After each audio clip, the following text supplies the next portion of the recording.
पुराने समय की बात है। एक समुद्र किनारे एक गुरु अपना आश्रम बनाकर रहते थे। हजारों शिष्यों उनसे ज्ञान ग्रहण करने के लिए दूर दूर से उनके पास आते थे। गुरु का ज्ञान देने का तरीका थोड़ा सा अलग था। शुरुआत में वे अपने शिष्यों को उपदेश के माध्यम से ज्ञान देते थे। उसके बाद वे अपने शिष्यों को उस ज्ञान का अनुसरण करने के लिए कहते थे, ताकि वो ज्ञान उनके व्यवहारिक जीवन में उतर सके। एक बार उस आश्रम में एक सम्राट अपने बेटे को लेकर आया। उस सम्राट ने गुरु से प्रार्थना की कि आप मेरे बेटे को अपने आश्रम में रख लें और अपने तरीके से उसे ज्ञान दें। आश्रम में बिल्कुल भी ऐसा नहीं लगना चाहिए कि वह किसी सम्राट का बेटा है। उसको बिल्कुल साधारण शिष्यों की तरह ही ज्ञान देने की कृपा करें। गुरु ने मुस्कुराते हुए कहा, एक सम्राट तभी ज्ञान प्राप्त कर सकता है जब वो अपने आप को एक साधारण इंसान समझे। यही ज्ञान प्राप्त करने की सबसे पहली सीढ़ी है। गुरु ने सम्राट से कहा, तुम निश्चित रहो, आज से तुम्हारे बेटे की जिम्मेदारी मेरे कंधों पर रहेंगी। ये कहकर गुरु सम्राट के बेटे को अपने साथ समुद्र के किनारे टहलने के लिए लेकर आ गए। आश्रम के काफी सारे बच्चे सम्राट के बेटे को देखकर उसकी तरफ आकर्षित हो रहे थे और उससे दोस्ती करना चाहते थे। जब सम्राट का बेटा और गुरु समुद्र के किनारे टहल रहे थे तो अचानक से सम्राट का बेटा फूट फूट कर रोने लगा, क्योंकि अभी वह सिर्फ 12 साल का था और 12 साल की उम्र में उसके पिता ने उसे अपने से दूर कर दिया। ये सदमा वो बच्चा सहन नहीं कर पा रहा था। वो ये समझ नहीं पा रहा था कि उसके पिता उसकी भलाई के लिए उसे इस जगह क्यों छोड़कर गए। उसे रोते हुए देखकर गुरु ने उससे कहा कि बेटा, मैं तुम्हें चुप नहीं करूंगा। हो सकता है कि आज मैं तुम्हारे आंसू पोंछ दूं, लेकिन कल तुम फिर से अपने आप को अकेला पाओगे। याद रखना, जीवन में इंसान अकेला आता है और अकेले ही जाता है। जितनी जल्दी इंसान इन बातों को समझ लेता है, वो उतनी ही जल्दी आत्मज्ञानी रास्ते पर निकल पड़ता है।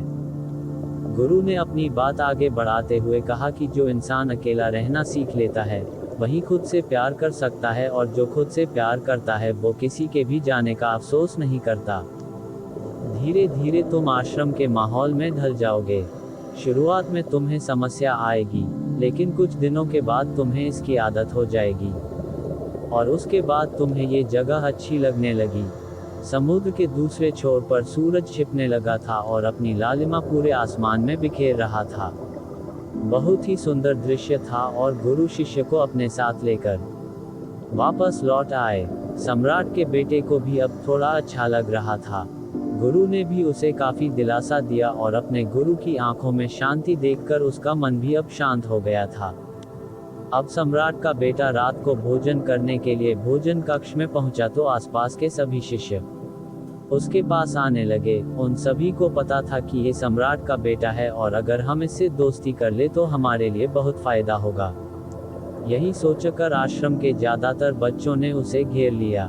बस कुछ बच्चे थे जो अकेला रहना चाहते थे और वो देख दिखावे की तरह आकर्षित नहीं होते थे। वे सम्राट के बेटे के पास जाने के बजाय अपना पूरा ध्यान खाने पर लगा रहे थे और अकेले में बैठकर अपना भोजन कर रहे थे।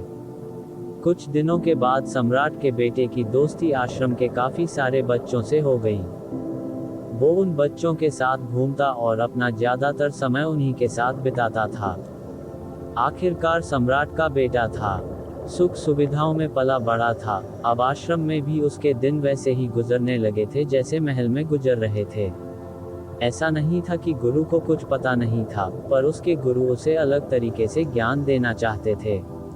बच्चों को ज्ञान आप उपदेश देकर नहीं दे सकते, उनको साक्षात्कार करना पड़ता है, तभी वो उन बातों को समझ सकते हैं। जिसको को आप समझाना चाहते हैं, गुरुजी उसको बोलकर नहीं समझाना चाहते थे।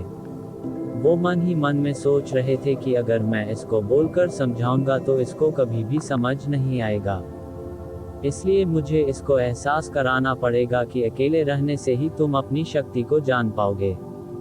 ये सीख देने के लिए गुरु एक दिन शिष्य को अपने साथ एक पहाड़ी पर लेकर चले गए। पहाड़ी पर पहुंचकर गुरु ने शिष्य से कहा कि अब तुम्हारा ज्ञान पूरा हो चुका है, बस एक आखिरी रात तुम्हें यहाँ पर बितानी होगी। उसके बाद अगले दिन शाम को तुम तुम्हारे राजमहल में ही वापस चले जाओगे। वह बच्चा ये सुनकर बहुत खुश हो गया कि अब वह वापस राजमहल चला जाएगा। फिर से मेरे दोस्त और दसिया मेरे पास होगी।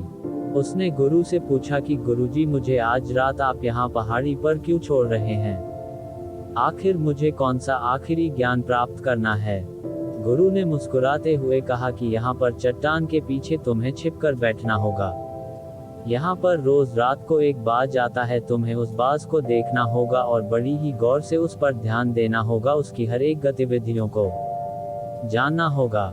देखने के बाद अगले दिन अगर तुम उस बाज की खूबियां मुझे बता पाओगे तो मैं तुम्हें तुम्हारे महल में वापस भेज दूंगा। और हाँ, सुबह आने से पहले एक बात पर और ध्यान देना है, एक चरवाहा यहाँ पर अपनी भेड़ों को चराने आता है, तुम्हें उन भेड़ों की गतिविधि और बाज की गतिविधियों पर पूरा ध्यान देना है। अगर तुम ये काम कर पाए तो मैं तुम्हें तुम्हारे पिता के पास वापस भिजवा दूंगा। ये बात सुनकर शिष्य उस पहाड़ के पीछे छुप गया का इंतजार करने लगा।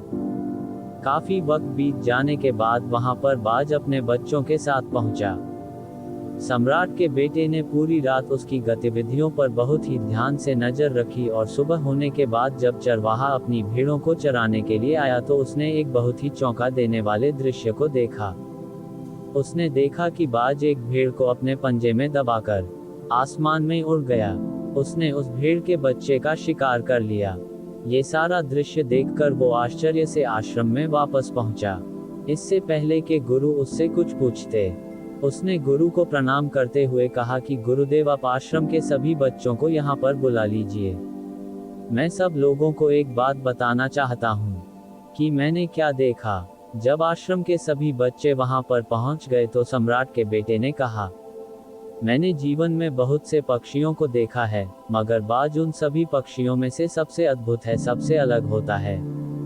उदाहरण के लिए एक तोता हम सभी ने देखा होगा। तोता बोलता तो बहुत है लेकिन कभी ऊंचा नहीं उड़ पाता, लेकिन एक बाज जो कि हर समय शांत रहता है लेकिन उसमें आकाश को छूने की ताकत है। एक बार जब बाज अपने शिकार को निश्चित कर लेता है तो उसी शिकार पर अपनी नजरें गड़ाए रखता है, फिर चाहे वह कितनी भी ऊंचाई पर क्यों ना उड़ रहा हो, कितना ही बड़ा तूफान क्यों ना आ जाए, लेकिन उसकी नजर हमेशा अपने लक्ष्य पर ही होती है। और यह बात मैंने आज सुबह ही समझी है। बाज ने हर भेड़ को शिकार नहीं बनाया, बल्कि उसने भेड़ों के झुंड में से उसने सिर्फ एक भेड़ को अपना शिकार बनाया। उस तरह हमें भी अपना ध्यान अपने लक्ष्य पर लगाना चाहिए, भले ही हमारे सामने चाहे कितनी भी भीड़ें क्यों ना हो, हमें अपने लक्ष्य को साफ तौर पर निश्चित करना चाहिए और जमकर उस पर काम करना चाहिए। हमें 20 अलग अलग लक्ष्यों पर ध्यान देकर अपनी ताकत को बर्बाद होने से बचाना है। हमें किसी एक लक्ष्य को निश्चित कर उस पर अपना पूरा ध्यान लगाना चाहिए। और तीसरी बात जो मैंने सीखी है, और हम सबको भी वो बात सीखनी चाहिए कि बाज कभी भी दूसरे पक्षियों के साथ नहीं उड़ता, वह हमेशा आकाश में अकेला उड़ता है। इससे हम ये सीख सकते हैं कि हमें कभी भी छोटी सोच वाले लोगों के साथ नहीं जुड़ना चाहिए। आखिरकार हम भी वही बन जाते हैं जिसके साथ हम रहते हैं। इसलिए या तो बड़ी सोच वालों के साथ रहो या आप अकेले रहो, क्योंकि जब हम अकेले रहते हैं तभी हम खुद की ताकत को जान पाते हैं और खुद की कमजोरियों को समझकर उन पर काम कर पाते हैं। हम अपनी ताकत को जानकर उसका सही इस्तेमाल कर सकते हैं, लेकिन वह तभी संभव होगा जब हम अकेले रहना सीखेंगे। चौथी सीख जो हमें सीखनी चाहिए, एक बाज हमेशा अपनी सीमाओं से ऊपर उड़ता है। जब तूफान आता है तो हर एक पक्षी अपने घोंसले की तरफ भागने लगता है, खुद को छुपाने की जगह ढूंढता रहता है, लेकिन बाज ऐसा नहीं करता। वह खुद की सीमाओं को तोड़कर आसमान की खतरनाक ऊंचाइयों पर उड़ता है और खुद को मजबूत बनाता है। उसकी ये बातें सुनकर गुरु ने अपनी बात खत्म करते हुए कहा कि मैं आज रात इस सम्राट के बेटे को इसके राजमहल में वापस भेजने जा रहा हूँ, क्योंकि इसका ज्ञान यहाँ पर पूरा हो चुका है। ये कहकर गुरु सम्राट के बेटे का हाथ पकड़ के राजमहल की तरफ रवाना हो गए और बाकी के सभी बच्चे उन्हें पीछे से जाते हुए देख रहे थे।